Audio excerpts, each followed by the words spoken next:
Good morning. It's Friday, December 4th, 2015. This is Tech Talk Today, freaking 225. How does that even happen? I don't know. I don't know how that happens, but it's a good thing we're here today because we have a lot of things to cover. Our first story is a bit spooky.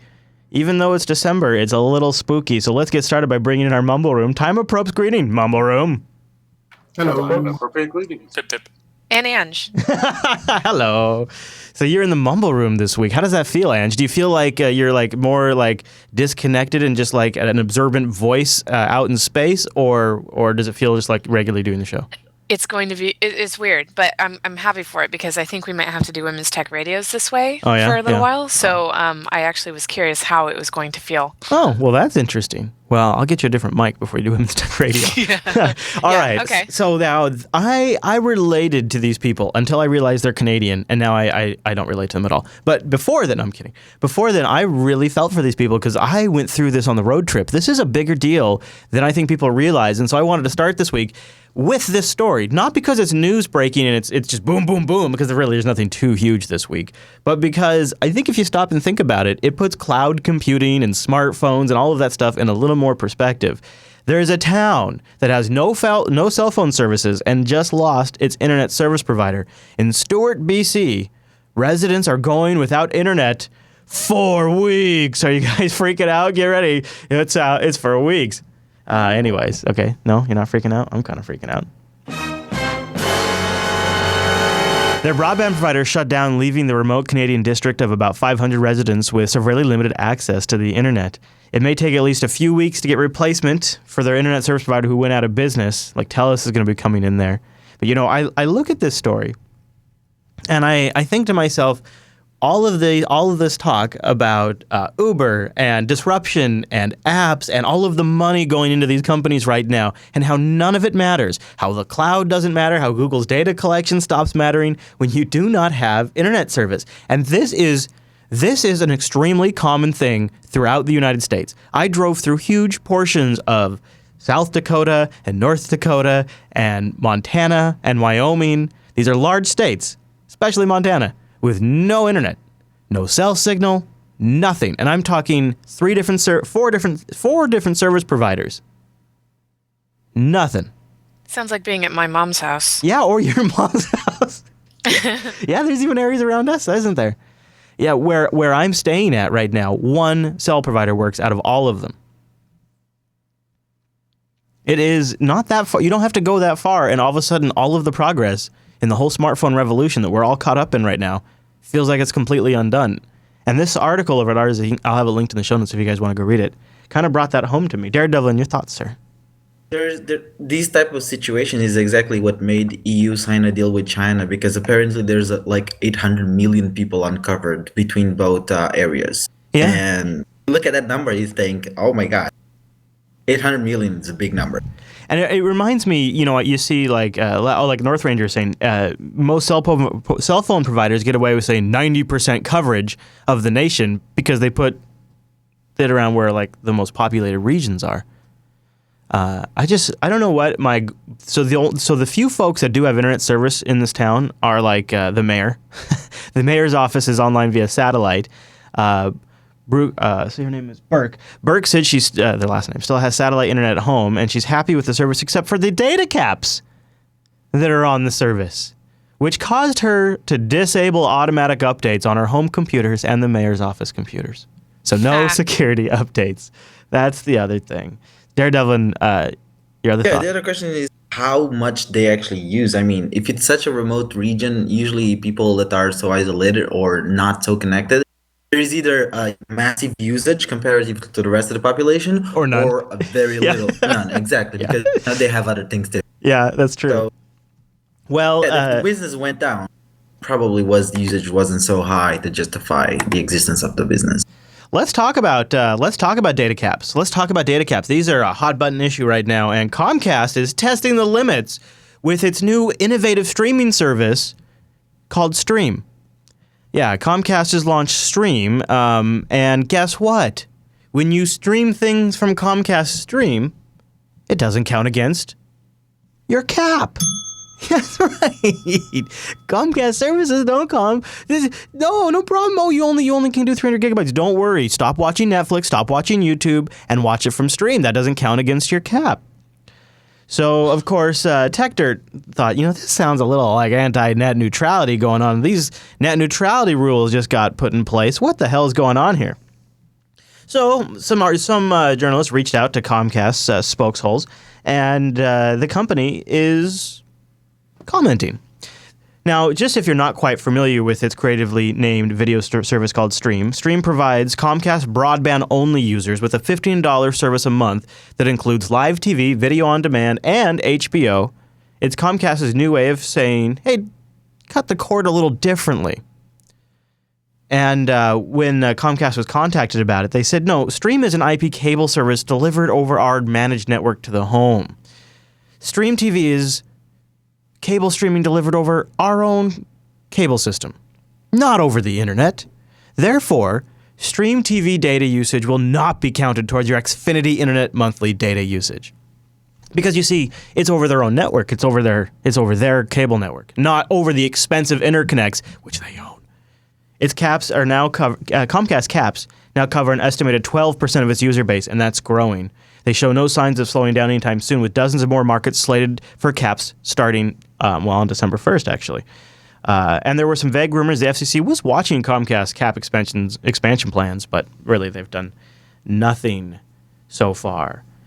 The zero rate is a very particular hot-button issue for me because we also see T-Mobile doing it with its filthy binge program that makes you sound like a slob, and also making music streaming free to their buddies, as long as they can inspect all of your packets and then re-encode it for you.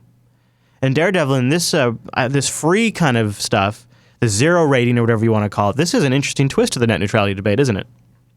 For me, it actually is, just because we have allowed for them to be stranglehold on a position that they couldn't, having the paper zero rated. So they're finding loopholes on the law. Mm-hmm. But I think zero rated can actually work well if the actual, let's say, Netflix pays for the bandwidth, but it has to be paid. Like, the telco cannot have a business in that field, but the whatever service wants to have zero rate pays for it. And I feel that it's the same thing when Amazon pays you for shipment when you are buying something from Amazon. So if I'm Netflix and I'm paying for shipment of that content to you, seems that's something that I as a business should be able to do. Now, when in the sense though, but is it really the same when you're shipping goods? Is shipping involves a limited resource, that's fuel and the driver's time and the truck, and there's a pretty big overhead on delivering a package versus delivering a packet, and there's a constant infrastructure reinvestment in the trucks and the licensing and all of that has to be made for a delivery business, where for a telco like Comcast, let's be honest, all of them are way under investing in their infrastructure, and they're milking it for tons of revenue, and their revenue forecasts and results obviously make that very, very clear. Their R&D in infrastructure and their investment in infrastructure is way, way, way down, and their revenue is way, way, way, way up. And so they are milking the switch infrastructure they put in a decade ago, and they're making more money today than they've ever made delivering the same bits. But this is exactly what I mean. The telco provider should only be able to provide service, not actually be able to go and participate into using the business itself. Mm-hmm. And then, in this sense, you can allow companies that want to pay for the transfer. But in reality, though, now not only is that so far from the case, Comcast owns NBC. Yeah, that makes things fuzzy. Yeah, definitely. Yeah. Complicates everything. Completely contradicting, yeah. Angela, I wanted to, I think you might not even consider yourself a cord cutter anymore because we cut the cord so long ago before people called it that. You have been living via streaming services and other means for online consumption of content now for what, 7 years? 8 years? Yeah. And maybe more. And so if Comcast or Frontier in your case came along and said, Excuse me, Mrs. Fisher. We have a new service that improves your internet, but also includes a 250 gigabyte cap. It would probably mean you might have to cut some of your consumption in half of the stuff that's able to watch, or what the kids can stream from Netflix. How would you alter your behavior if all of a sudden you had to half your internet usage? Boy, I don't know, but this is, it just sounds exactly like the whole don't store your music on your phone anymore, just stream it even though you own it, and paying data on the cell phone for that. It seems exactly very similar to that, and I don't want to do that. But I don't know. I think maybe we just wouldn't watch TV as much. I could do without the cable internet this whole time, and it's great to have streaming consumption, but I could go without it. Yeah. I could. I don't know about the kids, but I could. Yeah, it would all just be used for YouTube at that point. Yeah. The net neutrality debate's getting interesting because you've got Comcast and T-Mobile doing the kind of if you do it this way, we'll give it to you for free. And then on the other end of it, you've got AT&T now, who swears, man, you guys, we were about to give you some of the best deals of your life, but now net neutrality happened and we totally can't do it. Here's how it goes. They say you see it. This is BGR reporting. It planned all along to unveil several awesome promotions, deals, and incentives that we're going to love. But then the mean old Federal Communications Commission and its mean net neutrality rules had to get involved. As Ars Technica reports, AT&T's senior vice president Bob Quinn said this week that AT&T had to shelve a bunch of stuff that it wanted to do in fear of running afoul of the FCC's net neutrality rules. Quinn says that every time the company has an idea, and it means these are good ones, it literally has to have 15 lawyers who are trying to figure out whether that stuff we're invested in would be in violation of the order. Oh, man. It sounds like FCC is run by bureaucracy. It sounds like maybe you need to fire a few of those lawyers because they're preventing you from being innovative. But BGR points out, here's what we do know. The FCC's net neutrality rules haven't stopped carriers from preparing to make major investments in spectrum on the 600 megahertz band. Oh, that's true. He says they haven't stopped T-Mobile from taking on risk and other crazy initiatives like Binge On. I also agree. And he says it hasn't stopped ISPs from making major investments in improving networks. Also true. So we're not quite sure what AT&T had planned to release before mean old FCC got involved. But it was going to be totally awesome, you guys. The best thing ever. So back to the Comcast thing, are they offering that streaming service only if you also have their internet? Because if it's a separate product, then I think it might not be that bad of an idea. But I agree. Yeah, if you could have stream and not have their cable TV service, yeah, $15 would be good. By offering a streaming service while offering internet, they're literally just saving money on the internet and making more profit. And you convinced me. Let's get it here at the studio. Your face. WW, you want to make a point about it being back in court. Yeah, it's back in court, and pretty much they're trying to usurp the rules that were put in place. So all of this that we're talking about could be not an issue. And hey, let's go back to T-Mobile binging. They just want it for themselves, and they're screwing up the infrastructure for us. So it's just ridiculous that they keep doing this. Mm-hmm. So now all I'm hearing from the EFF and other organizations like that is you need to call Congress and tell these people no, because they're going to get their way if we don't do anything. Yeah, and I go ahead. There are senators that are actually trying to push the removal of the rules so that they can, get more money from the lobbyists.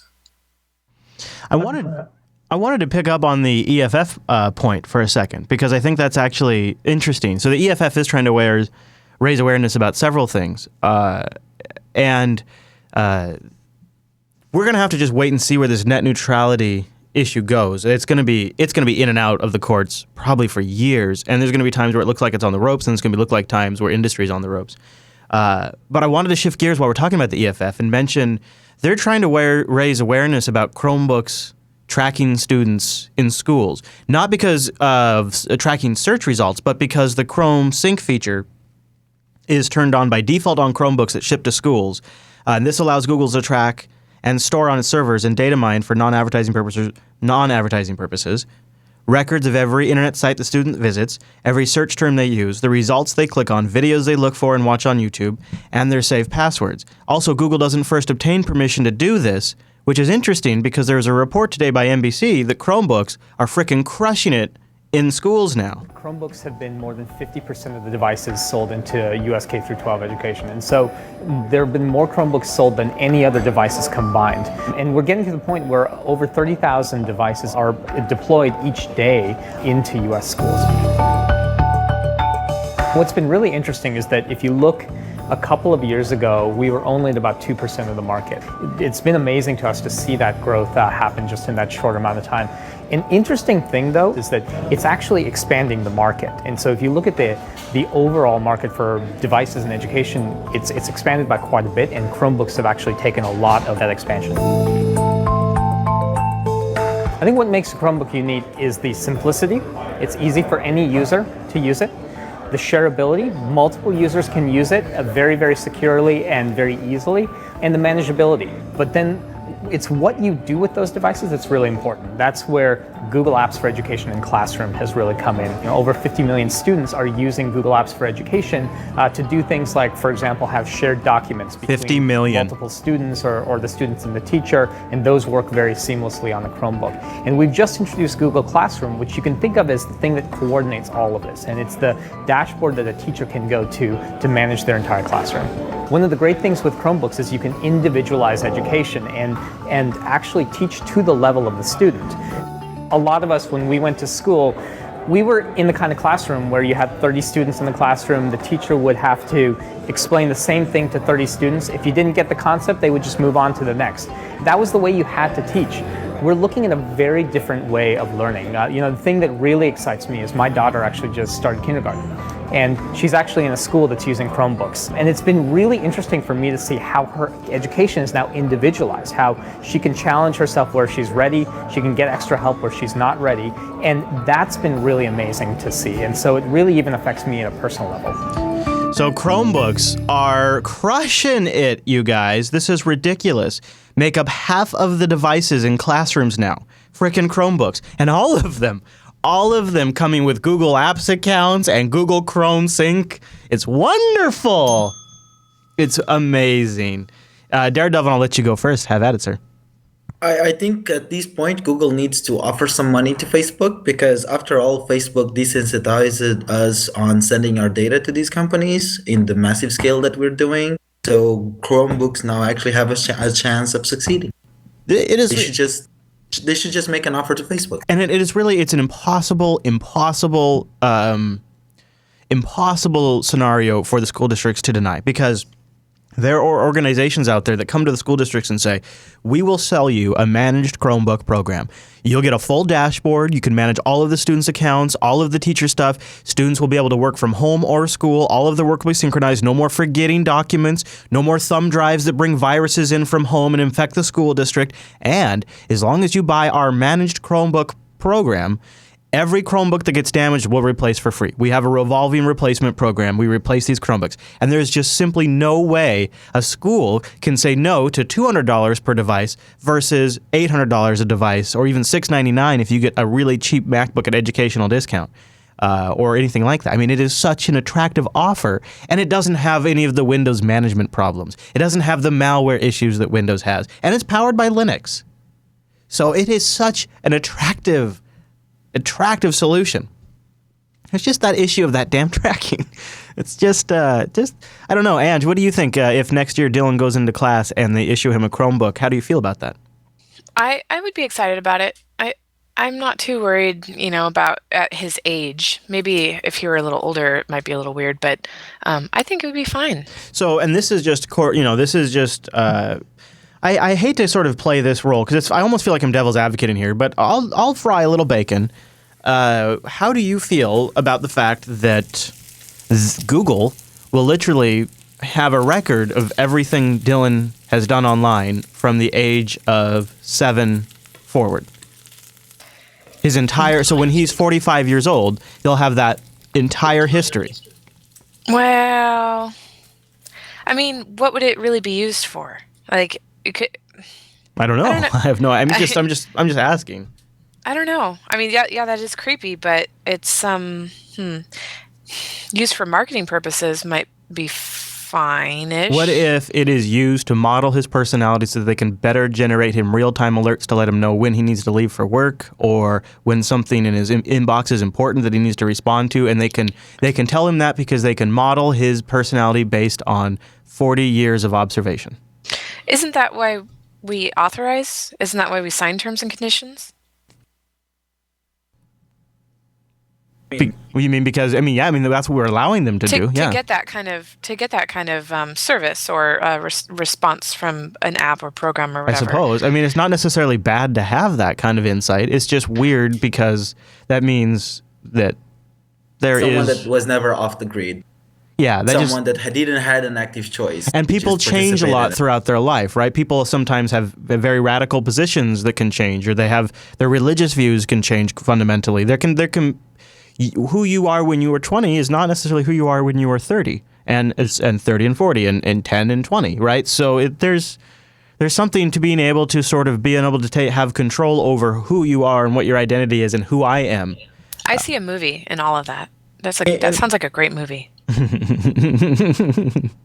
Or maybe a scary one. My biggest scare is we're moving towards crime prediction. I mean, this is all the intelligence services are being requested is to predict attacks and things like that. And when you have a massive profile, sometimes you're just doing some research and now you're on a list of something. And I don't remember if we've all decided we're supposed to pretend like Edward Snowden didn't happen and all those leaks didn't come out and all those things we learned didn't actually be learned. But if I recall, it seems like the intelligence agencies don't have that hard of a time going to Google and Yahoo and going, I would like to subpoena the records of Mr. Fisher.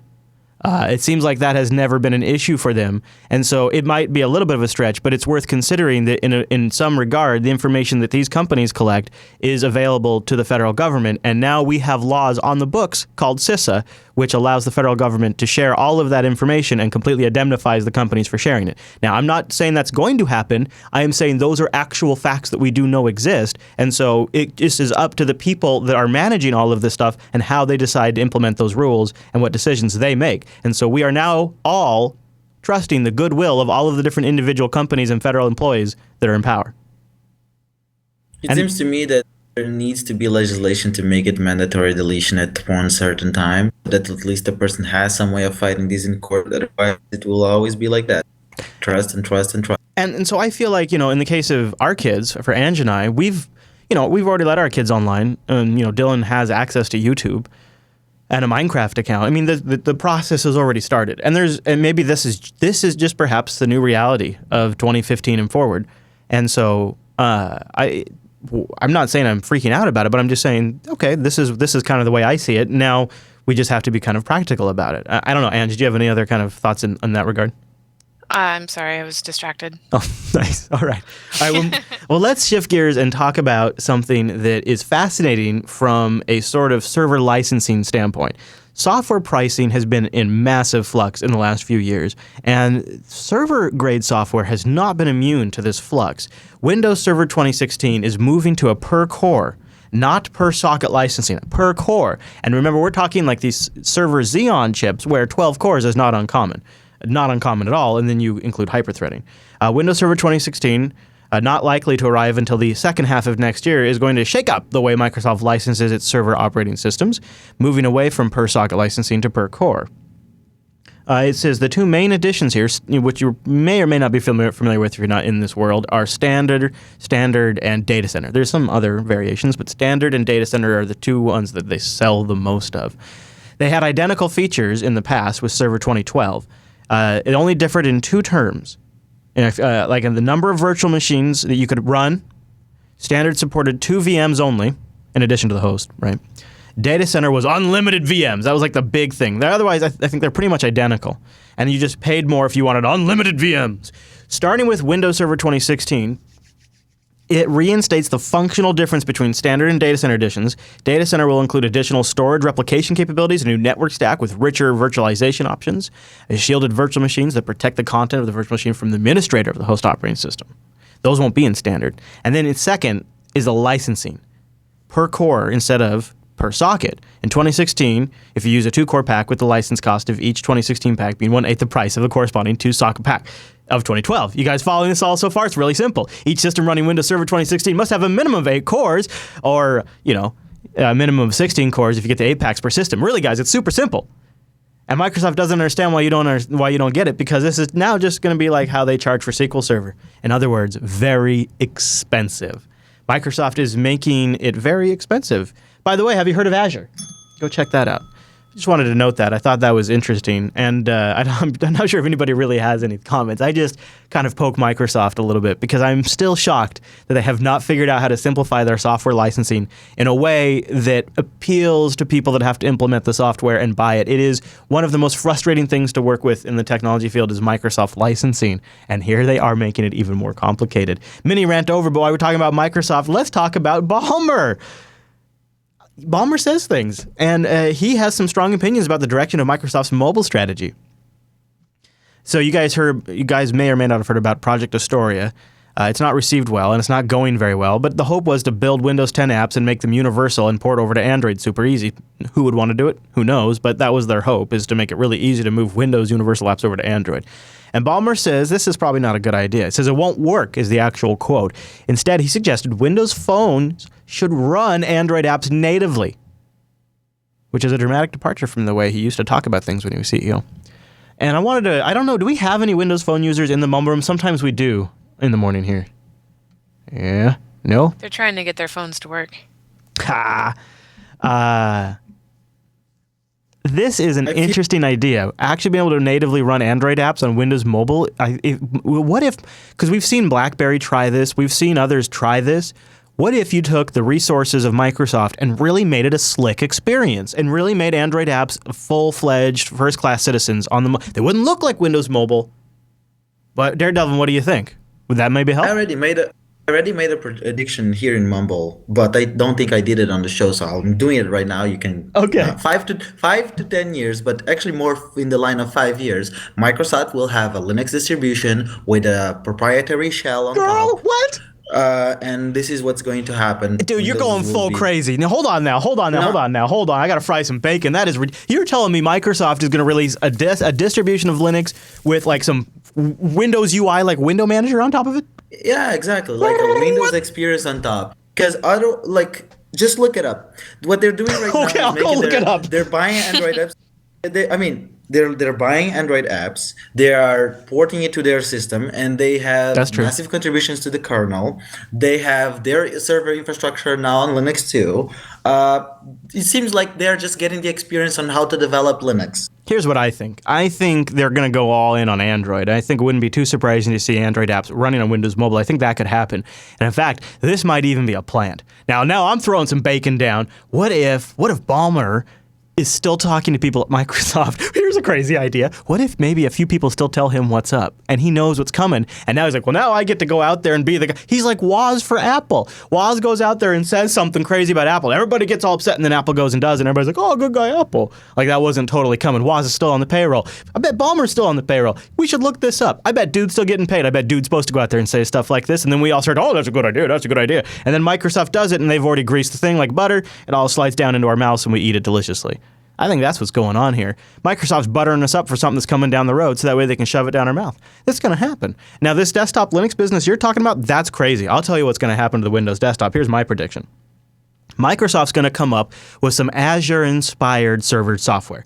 I don't know what it's going to be based on. I'd be pretty surprised if Microsoft ever wants to have any of their core business stuff based on GPL. I think that's a no-go for Microsoft, but yeah, I just think that's a no-go for Microsoft. But I do think they're going to have some Azure-based, Unixy-like designed operating system. And this is going to be a couple years down the road, and it's going to be created for Azure scale deployments, now available for on-premises installation. And it's going to be some, really low-end, or really low-level OS. And then when you want Windows, what they're going to do is they're going to sell this as they're going to sell on the desktop Windows as a VM that rides on top of this Azure-based infrastructure. So even down at the desktop, on your laptop, you'll have cloud-inspired infrastructure and Windows running in a protected VM with snapshots and rollback. And so what they're going to do is they'll virtualize the Windows desktop. And over time, that's how they'll maintain, 32-bit and 16-bit and legacy compatibility with really, really, really old Windows code base. So then they'll be able to drag on all of their old customers who are still using Windows because there's only a Windows version application. And at the same time, in another virtual machine, and you could just make this like switching between virtual desktops, they could have their new desktop environment that's maybe all modern UI or whatever the hell they want to call it at that time. It's not based on the Windows code base at all, right? But you could still run these universal applications on top of it. And I think you'll be able to just switch between them, sort of like you could use to switch between Windows and DOS back in the Windows 3 and Windows 95 days, but not quite that clunky. And I don't think it's going to be Linux-based, but I think that's the future for the Windows desktop. And then on the server, it's going to be this Azure-like system, which is essentially like a BSD kind of thing. I think you just made my point, though. It's cost-effective for... Yeah.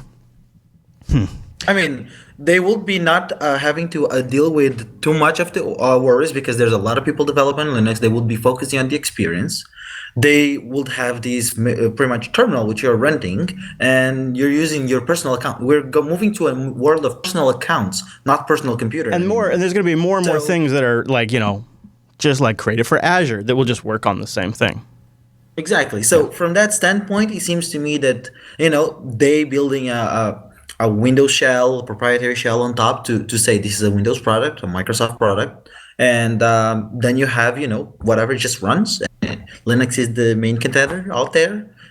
It scales well. It works on mainframes, in supercomputers, in smartphones. Seems the platform. They already ported their language where most of their apps are built in to be open source and to work better with Linux. So it will just be drag and drop their apps, change the underneath layer from their runtime to mono runtime. Once that gets to a point that it's useful enough in Linux, there you go. Okay, so Angela's got to get rolling here because she's got to go take the car to get repaired. So before we get any further in the show, and we have a lot more coming up, including a device that turns any watch into a smartwatch. Yeah, it's serious. I'm true. And also, Popcorn Time is back, so we'll talk about that as well, and a couple other things wrapping up from years and years of stories from years and years ago, actually. But Angela, it is the season of swag here at Jupiter Broadcasting, and you have gone all out. So I want you to have a chance to tell people about it before you got to run. Yep. Okay. So it's swag for the holidays. First of all, on the screen there, if you're watching this, there's the JB1 Christmas tree with an ornament representing every show that we have on the network, as well as a Jupiter Broadcasting one. And you know what I should have done is taken a picture of the back, because each of them have something that relate to the show on the back. Like Unfilter has bacon on the back. And it's pretty epic. Tech Talk Today says, "Thank you, patrons." BSD Now says, "The only place to BSD," things like that. So, or Faux Show, accidentally, the whole thing. So anyway, the swag for the holidays, though, is those gifts that you saw underneath that Christmas tree. I made a custom swag for each show, and I'm giving one away in each of the shows this month. The very first one that has a swag giveaway is happening right now. It's TechSnap. As soon as that show was published last night, there was a link in the show notes. If you are a patron for Unfilter or Tech Talk Today, and you listen to TechSnap, you can go to the show notes, click on that bit.ly link, and you just have to put your name, email address, and indicate which patron you are subscribed to, or both, and I will randomly draw a person to win. So there is one swag that isn't wrapped. I won't say what it is, but there's one swag that isn't wrapped. Well, so I got 2 for Tech Talk Today. Oh, okay. And just because some of these items won't be available internationally, so I have alternatives. But today's TechSnap one, it's going to be announced in about 10 hours. So how do they get the swag? Because I didn't announce it in TechSnap, which I should have. It's okay. I meant to tell you in advance, but that's okay. So, but that means people listening to this show could take advantage of the TechSnap one because they've got a heads up. So how do they take advantage of it? Yeah, if you listen, I just said that. If you listen, I know. Say them again because I want them. Okay. I want to make sure they get it. If you like TechSnap and you'd like TechSnap specific swag, you can go to the show notes on jupiterbroadcasting.com right now. There will be a link near the patron button, and you just click on that, put your name, email address, and which Patreon page that you subscribe to right now. And then I will do a random draw in about 10 hours and reveal the swag item that I created for TechSnap. Now, a couple of things. They have to have a successful payment on Patreon. For November, yes. They have to have an active and successful payment for November. And what about, can they get in for December and maybe have one in January? How's that work? I am planning to possibly, depending on how the results of this go, and granted there aren't any huge problems with how this goes, we will do another one in January. So if you barely heard about this and weren't sure about getting in on it, and you like what you see, then you can do that for December. And if you're already a patron, then you're good to go. Yep. And then the other thing is you can only win once, right? No, not necessarily. It's going to be a random draw. So right now I have about 17 people that are in it for the TechSnap swag, and it's only open for 24 hours after the show is posted. Okay. You have to get to the show notes link within 24 hours of the show being posted. And I made social network posts last night so that everybody could see and know and have an opportunity. So that'd be the other thing is where should they follow you online if they miss it? Anywhere. And Jupiter Broadcasting anywhere. Facebook, the TechSnap has its own page on Facebook. I did it there. G+, Instagram. At Jupiter Signal on Twitter. Yep. Okay. And so not every show, each show will have it, but not every show. So Unfilter was this week, but it didn't have the swag link. Probably the next Unfilter will. I guess there's just like a little elf running around leaving links behind, huh? So just watch the show notes and watch for social network posts. Yeah. Okay. Well, thank you, Ange. So and at Jupiter Signal on Twitter to follow that. Look for the links in the show notes. And remember, if you enter in that show's show notes, you're entering for that type of swag, so like TechSnap or Faux or whatever. And they're all unique swag, so you're not going to get like two of one thing for different shows. And they're all kind of related to the show. They're like a callback to the show. Yep. And also, we are doing the last jackets again, and we are offering it in the EU. There's a distribution area over there, so you can order it. If you order it now in the US or the EU, you will get it in time for Christmas, which is amazing. So you have probably not very much time though to make that happen. You do well till December 13th. Okay, so until December. Wow, that's a wow. Look at Teespring go. And it probably helps it. Yeah. So there's two URLs: teespring.com/LASUS and teespring.com/LASEU. Pick the one closest to you for the best shipping. Is essentially what it breaks down to. Yep, exactly. All right, that's cool. Yeah, the jacket was just a limited run, and they're really, really comfortable. They're perfect. Yeah, they really are. You're gonna get me some, right? Yeah. Okay, good. Yeah, well, and show the EU one because they have so many awesome colors available. Yeah, you could order from the EU if you're in the US. You could. You wouldn't get it in time for Christmas. No. Yeah, but you could get like a hot pink one or a lime green one or Or this green's pretty wicked even. Or they got the classic bright obnoxious red. I kind of want purple. Yeah. You know what, Ange? Seriously, why not? We could get one from the EU. We don't need them in time for Christmas for ourselves. Come on. Yeah, I know. Yeah, I do like the blue one too. Yeah. All right, I'm gonna head out. But thanks for joining us. Yep. Thank you. All righty. Bye-bye. Okay, so let's talk about this device that promises to turn anything into a smartwatch. Any watch. It could be a 100-year-old watch. It's going to make it a smartwatch. I think it's called the Chronos, and it's a silver disc you put under your watch. Let's check it out. So I'm curious to see if you guys... Oh, the BBC player. It goes poop. Oh, there it goes. So you see, you put it under the wrist there, and they're probably going to pull us down. BBC is the worst about that, even though they're news. And you put it under your watch. Underneath this ordinary watch, and you can barely tell it's there, although it does raise up your watch a little bit. A lot. Kept it as thin as possible by putting it does wireless charging. That's kind of nice. Basic interactions too, so I can tap the watch to skip my music or take a photo in the camera. Well, let's talk to the co-founder. Mark, there's no screen on this device, no voice control. Will that limit how useful it is? We worked really hard. So it's like a screenless notification machine. And you could have some basic playback controls like he mentioned. And the idea is you take a really nice watch, or maybe not such a nice watch, and you make it super tacky by having LED flashing lights and a vibrator that slips out from underneath it when it vibrates. And you have yourself something the BBC thinks is worth running. It's called Sticky Disc. It's called Sticky Dick, and you put it under your watch. Mumble Room, am I just a curmudgeon, or would you buy a Sticky Dick? I'm not touching that one with a 10. all right. Really, sticky No, disk. that's just horrible, Chris. I only have one use case for this. What is it? Okay, And even thank you. that use case is bad. Oh, See, I've actually recently been talking with some dance music schools. Pretty much they have no adoption of remote controls apparently for their classes. And if these can send notifications back to something else, then it might have some possibility to be introduced to that use case. You make But other it. than that, I don't see anything. If you make it actually attached to the watch somehow, so that way it's not slipping out from underneath, you make it $30, not $100. Maybe it could be useful. It looks like it takes a watch and makes it tacky. Or why not build it into a set of a line of stylish wristband watch bands? There you go. That would be money. Up their business model. Because there's a lot of standardized wristband connectors. So yeah, that would be money. I wanted to cover something that's not about sticky disks at all. It's about sticky lawsuits. You guys remember the good old patent wars between Samsung and Apple? I mean, they started when Jobs was still alive, and this is just finally coming to an end. Finally. So yeah, this is the original.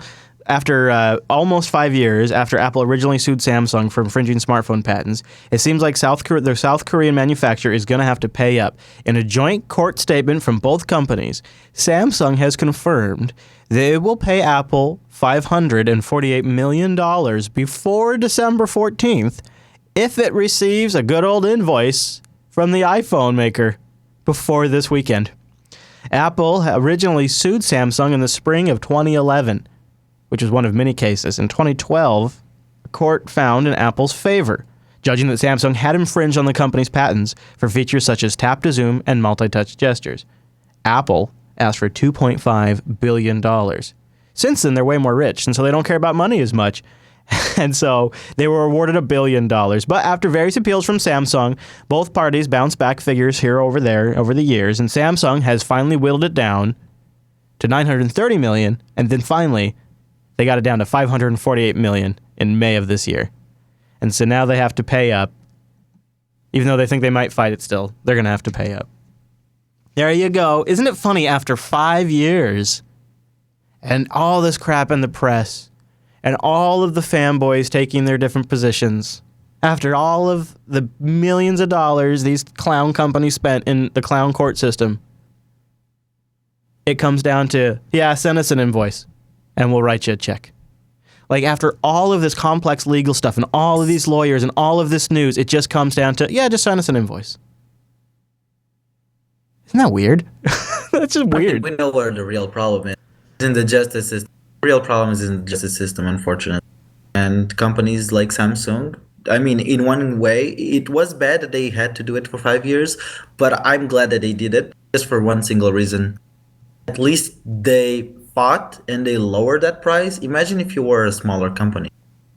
It just got out of business. Well, that price was set based on revenue, right? So the price was only that high because they were Samsung.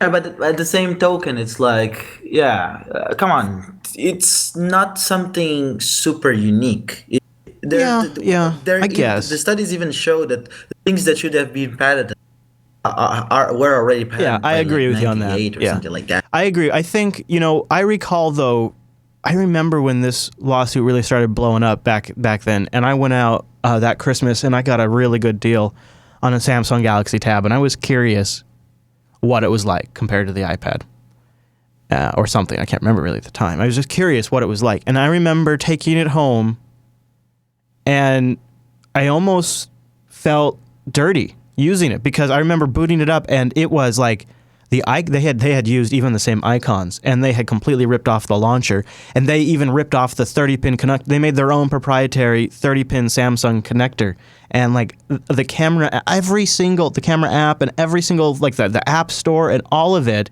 was a complete and total iOS UI ripoff. And I remember thinking, how can they get away with this? And so you can say that Apple did or didn't bring something to the market or didn't invent it first, but you can't deny that they got it patented first, apparently. And that's what the legal system's looking at. And you also can't argue that there were Samsung phones before the iPhone, and then there were Samsung phones after the iPhone, and they dramatically changed. And same with the Android line. I mean, we've gone down this line a lot, and I don't necessarily think I'm not glad that Apple was able to use a patent system like this. I think it's chicken shit, but I think it's the way the system works right now. What was there? Especially looking how Apple grew. Yeah, it makes me sick. Every single time. Any company that into the tech world that goes and pretty much uses the IP system to leverage weight, it seems to me that they're forgetting how they exist. And it seems to me that it's actually bad for users because contrary to copyright, patents actually affect the customer as well. It's not the company responsible. So if you own a device that is patenting infringement, you can actually have to pay for it. So it seems to me ludicrous that they do this type of behavior. I think, the history of that is fascinating.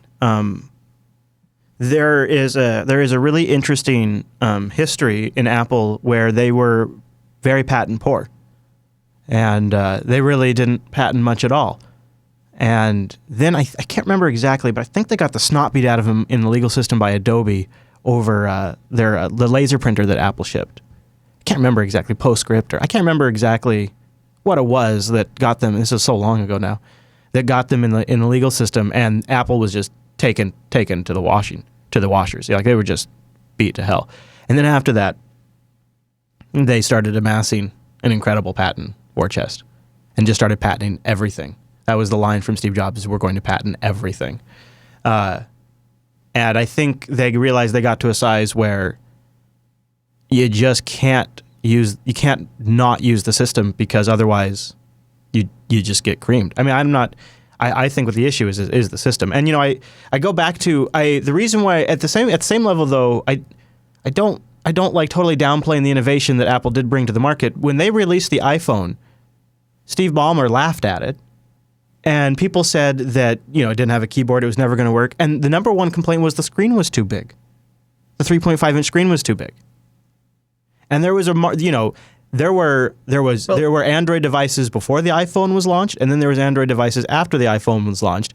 And the devices before the iPhone was launched were BlackBerry-like devices.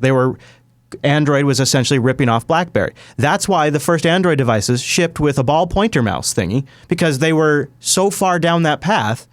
They had the Moonshot project and they had the Realistic project, and they had to end up going with the Moonshot project that was very rough. And it took Android years and years and years to really become a good touch interface. So there was some innovation done there. Now, and maybe the $500 million figure is much more reasonable than the $2 billion figure. That seems like that's probably a little more reasonable. Okay, so the reason I say the system doesn't work is just because most of the big companies make deals with each other to use each other's patents. Yeah, we're definitely seeing that now. That it doesn't work. This is supposed to help a little guy that comes up with something new have actually a say in the market, not just be outbid on, I created these after you by ripping up your product and I can do it. But this is not the case. Only big players are doing, and the big players cross-license each other, and they still bully the little ones. Mm-hmm. So the patent system that is supposed to make the little one with a voice is not doing that. Now we're saying that it's okay. Yeah. Seems to me counterproductive. No, I think it's a symptom of the same problem. It's a horrible thing because this is the patent wars that they had back in 2011 led to all these huge, massive cross-licensing agreements. And since then, Nortel fell, and then the Microsoft and Apple consortium bought up all the Nortel patents, and then Samsung and Google signed their 10-year patent licensing agreement. And there's been new foundations set up with patent. I mean, it's all changed since all of this started. It's a mess now. And it's a huge tax on business. But that's boring. And I want to talk about people that are completely bucking the system. And that's Popcorn Time. Popcorn Time Community Edition is now a thing. You know what Popcorn Time is. They don't really tell you what it is on this GitHub page. And when you go to their website, popcorntime.ml, you get a Star Wars trailer and a link to buy tickets on Fandango. That's what their website is. Oh, here it is. Get a little more down here. It's pretty cute, though. They're obviously trying to get things rolling again. So this is a community edition of Popcorn Time that allows you to basically watch any movie, probably illegally. And the reason why I cover this is This is the initiative that just won't die. Is this like the third or fourth big iteration of this now? After it's down, it's been killed. And now here it is again. It's popcorn time. It's back. So we'll have a link in the show notes if you're curious about that. I think it's a phenomenon. Here we are talking about patent systems and caps and all of this stuff. And meanwhile, at the other end of the spectrum, that kind of thing continues on.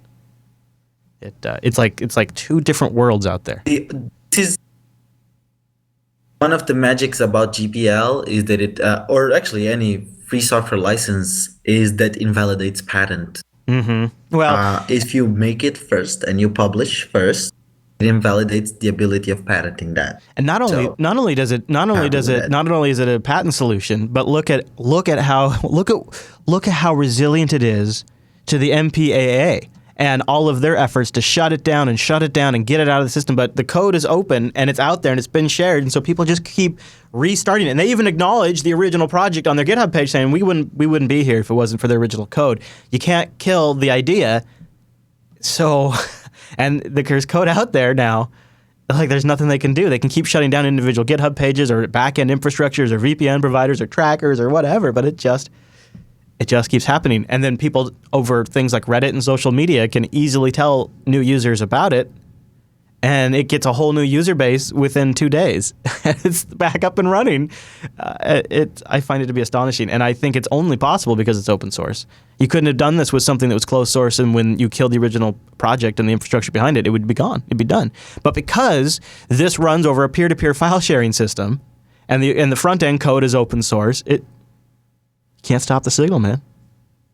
You can't stop the signal. It's just the a flash backend wound. is also open source. It's actually PeerFlick. PeerFlick, is that what it is? PeerFlix, yes, it's the backend of Popcorn. Yeah. Well, like Andrew was just talking about, patreon.com/today, if you'd like to support this show and all of the other shows on the Jupiter Broadcasting Network. This is where we go to raise funds for the infrastructure of the network.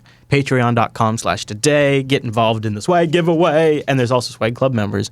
And we get hooked up with swag on a routine basis. TechTalkToday.reddit.com is where you go to submit stories or a Kickstarter of the week. And I have a Kickstarter of the week follow-up. So it is technically not a new Kickstarter, but it is a follow-up to a Kickstarter in the past. You guys in the Mumble Room are probably familiar with the Onion Omega by now. Anybody in there know what I'm talking about? The Onion Omega. It's a tiny, tiny PC. A tiny PC. Smaller than the Raspberry Pi. It's like $25. It was a previous Kickstarter, and it's actually, if you guys aren't familiar with it, I have the previous video. I've played this on Unplugged, so I'll play just a brief moment because first of all, it's a kick-ass Kickstarter video, and it explains a little bit what it is. And then I had a chat with Alan on the live stream of TechSnap yesterday about his Onion Omega obsession. He's obsessed with it. I'll tell you what he's using it for, but here's a little refresher about the device first. Go, go, go. There are two worlds, the real world and the digital. And then there's the cat world.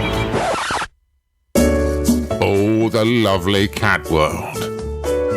The problem with the two worlds is that in order to connect objects in the real world with the digital world, you need to be a rocket scientist or some sort of physicist from the Manhattan Project, or one of those brains in a jar.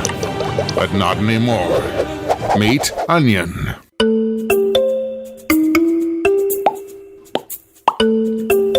For the past year, we've been hard at work building something that's small, affordable, and really easy to use so that we can merge the two worlds together.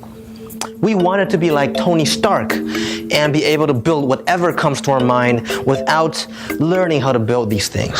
And that is exactly why we created this, the Onion Omega. Thanks, Oliver. It's a tiny computer with built-in Wi-Fi, and it runs the Linux operating system.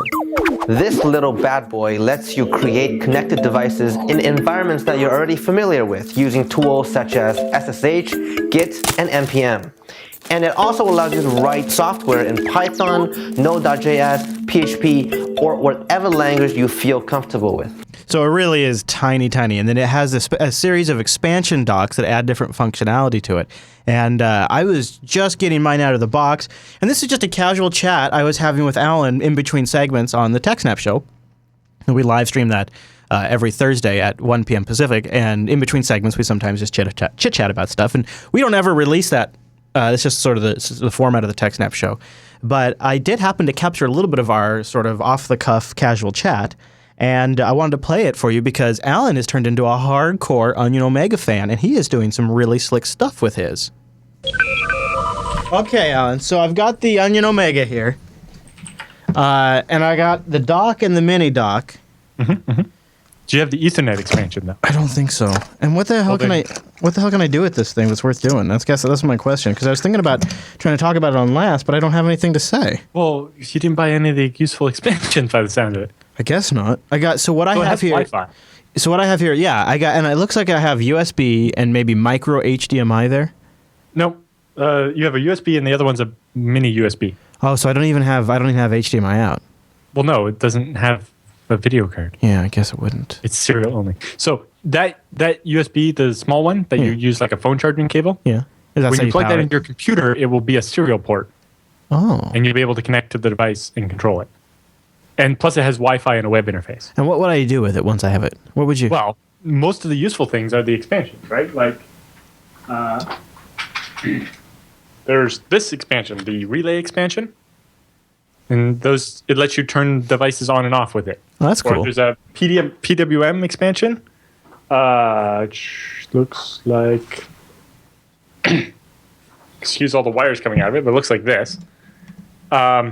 And I'm using that to build a fan speed controller and control the brightness of this little green LED you see flopping around. Oh, that's really cool. Yeah, okay. So I can control the brightness of the LED or the speed of the fan with the PWM. And are you still using OpenWRT? So it's whatever I could run on OpenWRT, right? Yeah. I've erased the Linux off here and put FreeBSD on. Oh, of course.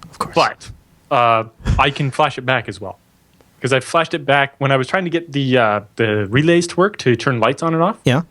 Because now that I have the second set of Tetris things, it came with a second power adapter.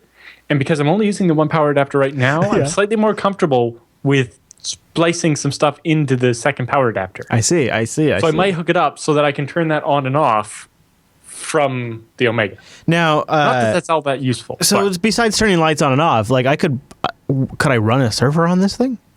It's got a 400 megahertz processor. It's only got 64 megabytes of RAM, but yes, you can run a server off of it. So what else can I use this for besides automating lights?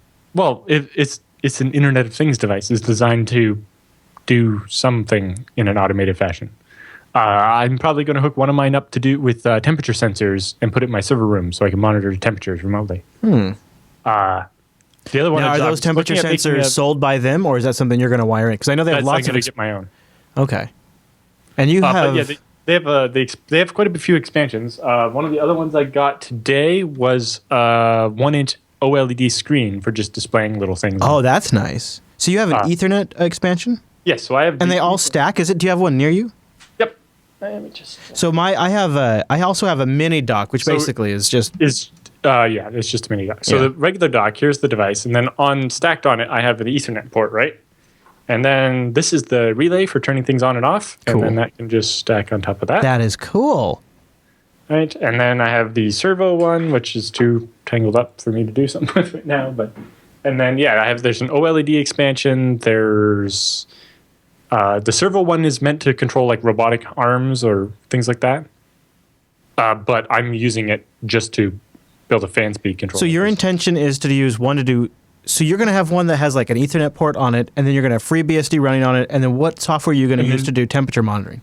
The software is built into FreeBSD, but I will get some of these. They're called one-wire temperature sensors. Okay. And I'll hook them up to the GPIO ports, and then be able to monitor the temperature and feed that into my Nagios or whatever, and tell me, hey, the server room's getting warm, and maybe the air conditioner broke down or whatever.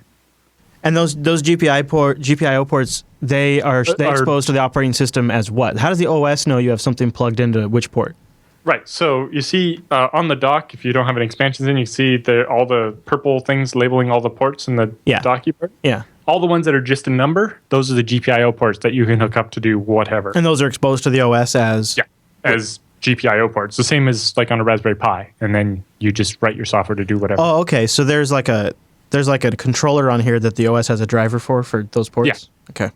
Yeah, and so like you can plug LEDs directly into these, like between the GPIO and like a voltage or and ground, and then I can just turn the LED on and off with that, stuff like that. And are you just and what's the interface for you to build it on the computer side? What's the interface for you to be able to turn the LED on and off? Like, are you just catting to a file of one, or what's you can? Yep. When it's hooked up in FreeBSD, yeah, you just echo 1 to /dev/LED/ echo. Yeah, echo. Okay. Yeah. However, there's other the Onion Omega. If you use their firmware image, it has a bunch of tools built in to do all this stuff, and they have a web interface where you'll be able to do it all from a browser on your computer. That's on this image that comes pre-installed. Yeah. Oh, okay. I think you'll update it to get a newer version, but yeah. So you can on the end, you see the end that looks kind of almost like it plugs into something but doesn't. Yeah, yeah. Of the actual Omega itself, that's the wireless antenna. Ah. So it's actually a wireless host as well. So it's an access point. Right. So you can connect to it and do stuff with configure it that way. Yeah. But it's the Atheros chip is the one that it can be an access point at the same time it also connects to your other Wi-Fi. So it's a mini wireless bridge. So it's able to be connected to a network to get internet access, but still then allow you to connect to it to configure it. Yeah. That is really nice. And it can pass through the two. So you could use it to do some light internet traffic shaping or something like that. The mini dock is actually kind of nice because if I only need USB and I don't need the GPIO ports for anything at the moment, the mini dock gives me everything I need for that. Yeah, the big dock, you don't really see them because they're small, but kind of just above the USB port, not the USB port, the mini one that powers it. Mm-hmm. See this little kind of square thing? Switch? Not the switch. Oh, okay. Well, there's a reset button and a switch, which is helpful, but kind of up here, there's this white and black thing. Yeah. What is that? A speaker or what is that? No, that's a 3-colored LED. It has a red. Okay, sure it is. Of course. That you can control from in the operating system and set the brightness of all 3 of those, and you can kind of make any color. That's cool. Yeah, that was one of the first things I did with it was just play with these LEDs. Well, that kind of makes me want to play with this thing, Al. And I've used I can read the value of the reset switch in FreeBSD. The default image is already hooked up to like reset the device, but on BSD I don't have that hooked up yet. I mean, this is really remarkable. This is really look how small that is. It's a lot of fun for a couple $. Yeah, and you bought a few expansions. It sounds like. So how many do you have now? Just one and a bunch of expansions, or do you have a couple? I have 2 Omega. The second stuff just came today, so now I have 2 Omegas with 2 expansion docks, 1 mini dock, 2 Ethernet expansions, 2 relay expansions, 1 servo, and 1 OLED. And how many folks are actually using it with FreeBSD? Is that a very big thing yet? As far as I know, like 3. Yeah, so you're one of 3? Well, most people haven't got theirs yet, right? Right, yeah, of course. If you signed up as part of the Kickstarter, you should have yours now.